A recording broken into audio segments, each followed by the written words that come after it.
Hello, ladies and gentlemen, and welcome to video message number 167. My name is Joseph Maldonado, running as an independent for the candidacy of President of the United States.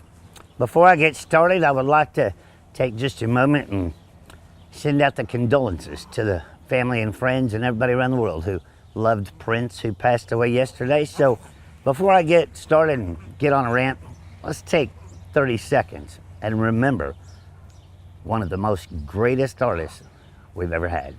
Such a shame our friendship had to end. Purple rain, purple rain.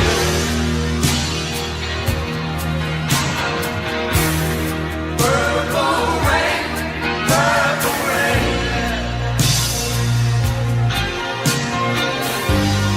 Purple rain, purple rain. All right, well, a lot of people didn't think that I could keep this up for 167 days, and I've still got quite a few months to go before November the 8th, and I intend on keeping it up every day until November the 8th. I have talked more politics and came up with more solutions than any of the other front runners or the candidates who've dropped out. So I'm going to put politics aside for the next couple of days, and we're going to argue about domestic terrorism, the lies, the fraud, and the scams behind the animal industry and the animal rights people. I put a couple messages, notes up on my Facebook yesterday and today about a facility down there in Tampa, Florida called Big Cat Rescue that's run by CEO Carole Baskin, who is one of the front people of the Global Federation of Animal Sanctuaries, which is owned by the Humane Society of the United States.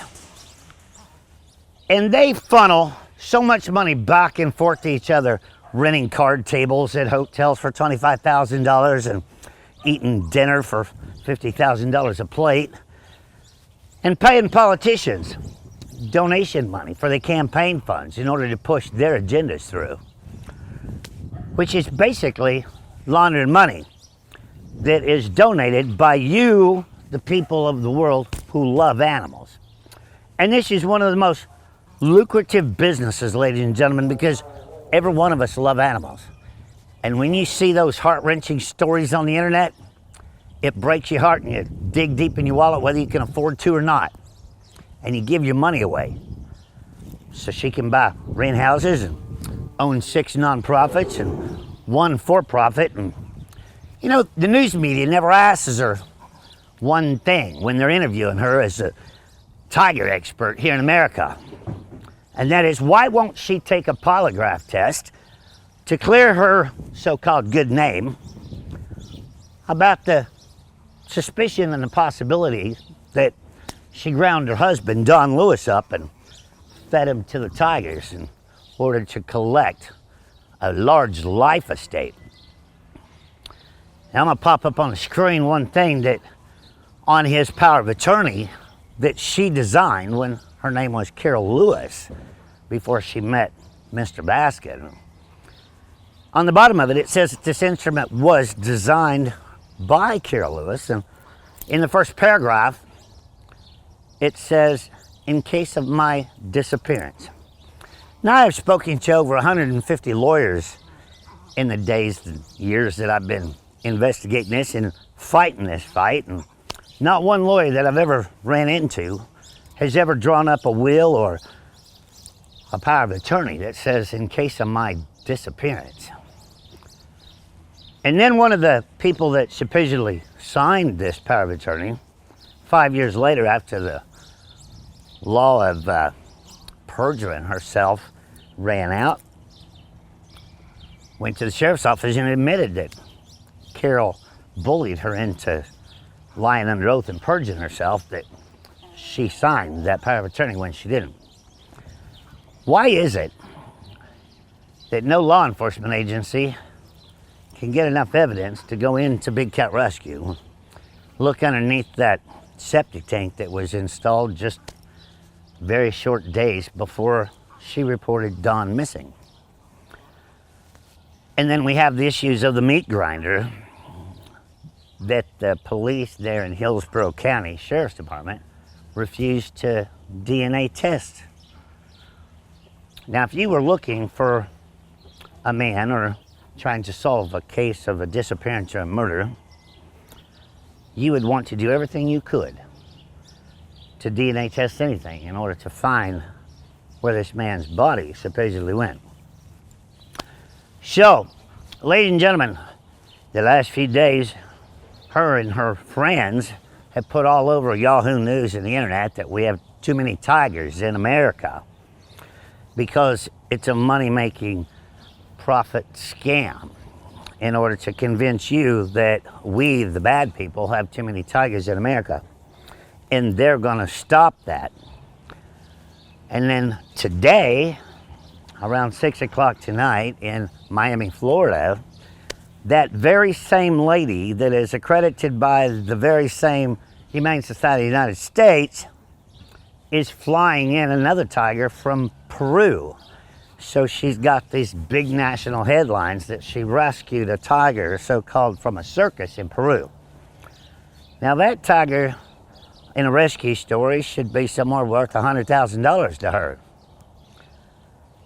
And then when the money train runs out, most of them end up dying from being put under anesthesia for simple x-rays or choking on straw or put to sleep for unknown pain conditions, to the tune of 167 cats so far that have died down there at Big Cat Rescue.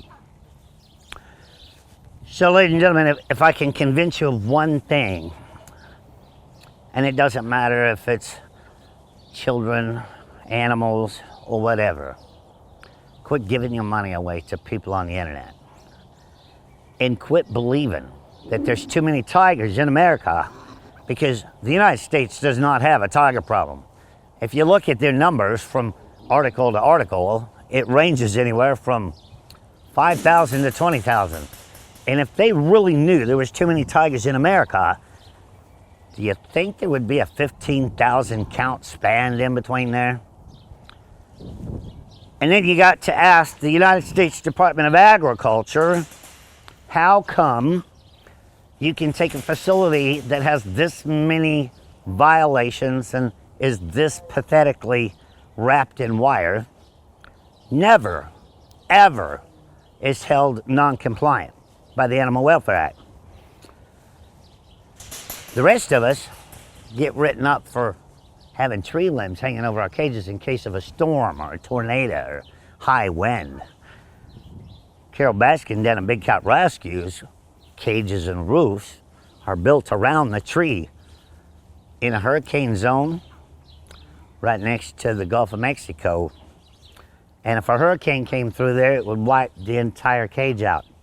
And Tampa, Florida would have, by the count of Carol Baskin, up to 100 big cats running around the city of Tampa, Florida.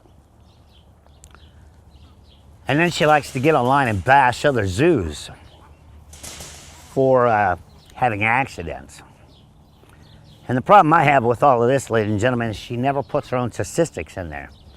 If you look at 911animalabuse.org and search on that website for the accidents and the injuries that the St. Petersburg Times put in the newspaper, Carol has had way her number of accidents and injuries.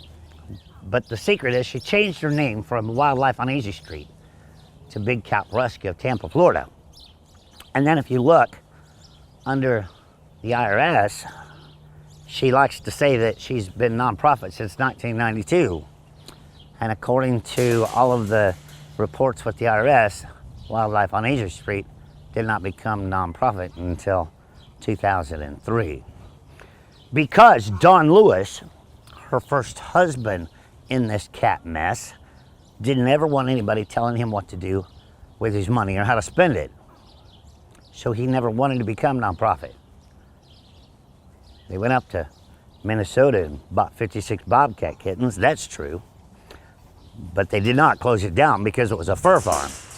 I myself spoke to the elderly lady who owns that fur farm. And they kept that business going until her husband passed away, and then she closed it down. And Carol brought these 56 Bobcats back to her house in Tampa, Florida on Easy Street and had them in 5-gallon buckets, and I have the photos of those as well, next to her bed. And she sold those as pets to other people. So before you start believing the hype that we're wrong and she's right, do yourself some research, ladies and gentlemen. Quit giving your money away. If you want to help animals, go down to your local shelter where they have dogs and cats in your own town, where you can keep an eye on where your money's going and what it's doing. Quit giving your money away to all these scam artists that have high-dollar marketing firms putting all this stuff out online. And then pick yourself up a phone and call Tampa Bay News 9 and Channel 10 News and ask them how come they never report anything negative about Big Cat Rescue. Because she spends all of that donated money on animals hiring lawyers to threaten people. I'm Joe Exotic, and that's the truth, ladies and gentlemen. And we'll get back on politics the first of next week. But over the weekend, I am going to expose the scams behind this industry. Get on www.joeexotic2016.com. I have one of the best vice presidents running with me that the world could ever ask for, especially America. It's Douglas Terranova out of Kaufman, Texas. And that man knows exactly what he's doing. So stand behind America's dream team of being what's right and what's real in this country, instead of just standing on a debate stage coming up with excuses and arguing with people. I'll see you tomorrow for video message number 168.